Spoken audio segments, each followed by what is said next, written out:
This is Johnathan GD, one of the most controversial creators in the entirety of Geometry Dash. The most popular level, which you would probably have heard of, is called Future Funk. Saludos para saludos para No, me muero en el 99. Saludos para el Fabio. Lo sabía. Lo sabía. He is also known for having quite a few extra long extreme demons on his created profile, including the one that we will be talking about today, the Lost Existence.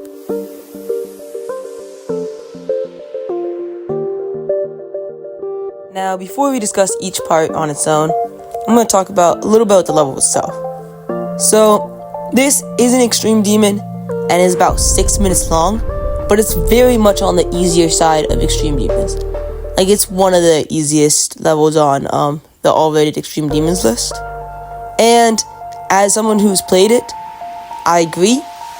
It probably should be an insane demon. It's probably not hard enough to be an extreme demon.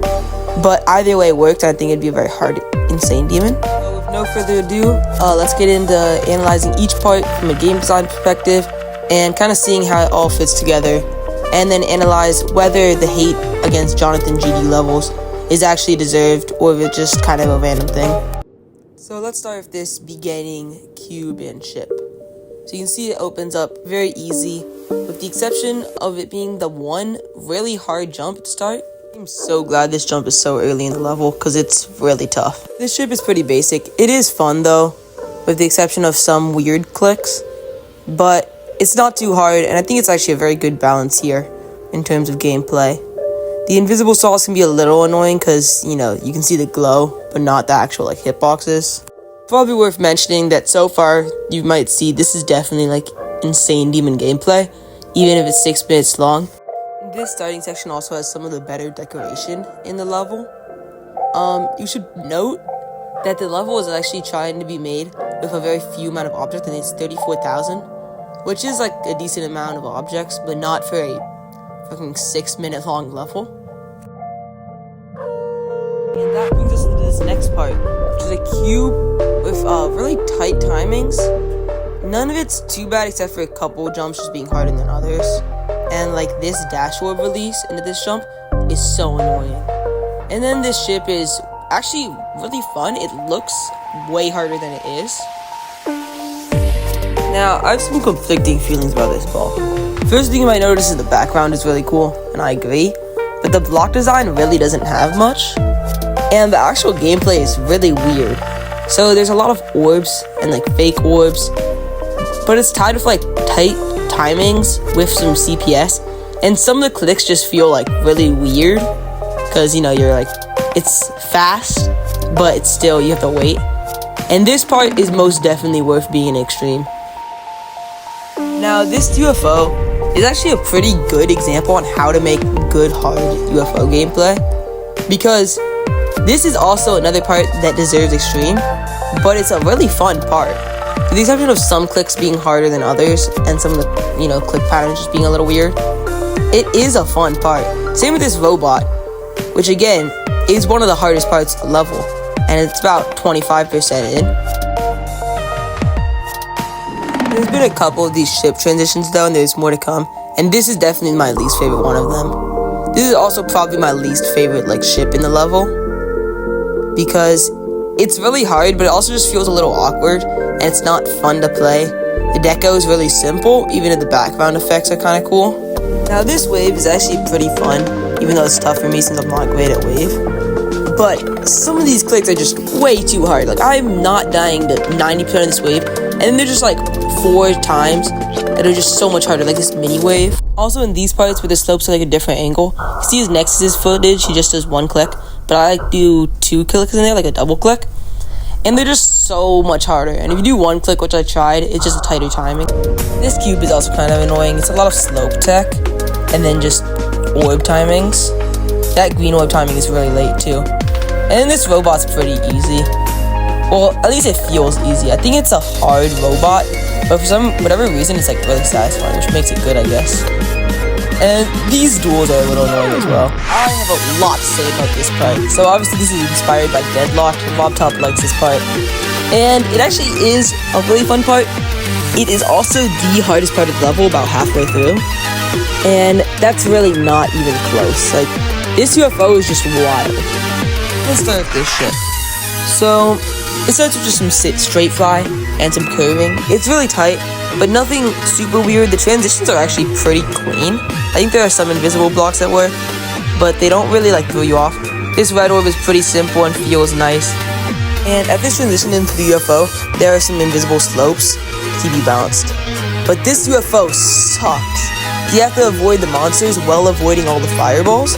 And it just turns into memory because you can't really see the, where they're gonna go, especially in full speed. This is in half speed. And it's still really tight timings, even without the memory. Not exaggerating when I say that this took me over 300 attempts to learn and complete for the first time, which is insane for such a small part. I don't even mean with the ship, I mean just the UFO, because it's that difficult.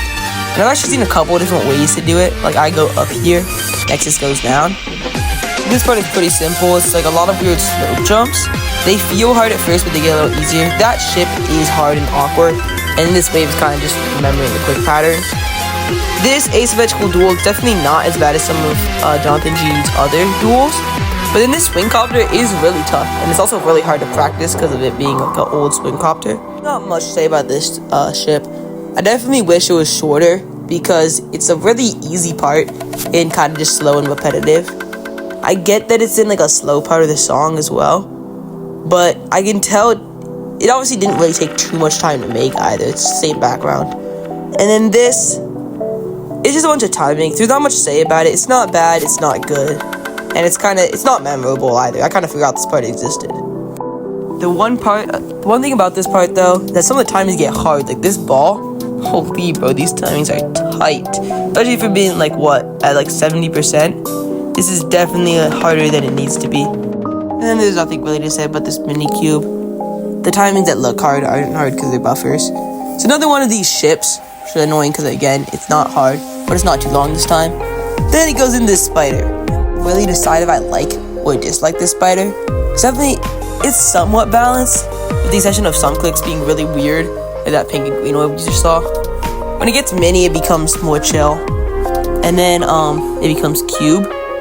This cube really just has like 3 timings in it, and that's all, like these orbs. And then this ship is a pretty simple transition. I actually like this one. It's just straight fly. This ball is pretty chill with some interesting decoration styles, definitely. And I actually think this is kind of one of the things that makes Johnathan GD kind of like controversial.